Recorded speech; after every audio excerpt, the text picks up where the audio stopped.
Wall Street's main indexes closed lower on Tuesday as investors turned cautious ahead of economic data due this week. The Dow shed more than 0.8%, the S&P 500 lost about 0.3%, and the Nasdaq dipped marginally.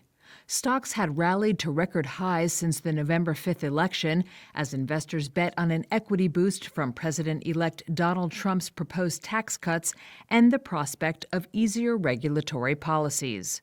Mike Muscio is president of FBB Capital Partners. The purchases into all markets, but specifically U.S. Equity markets, big and small, were pretty significant last week, and you've got a little bit of profit taking on the margin.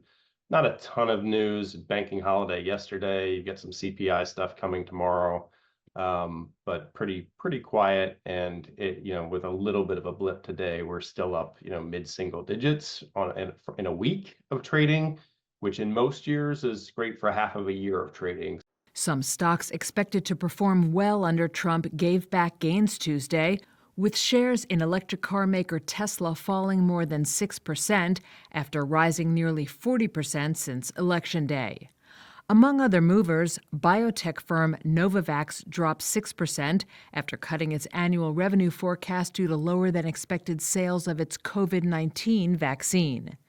Shares of Honeywell hit a record high after activist investor Elliott Investment said it has built a stake worth more than $5 billion in the industrial conglomerate.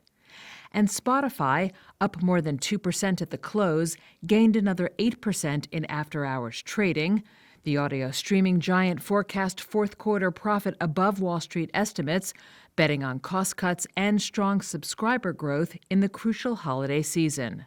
Wednesday brings the latest consumer price inflation data, followed later in the week by producer prices inflation and retail sales data.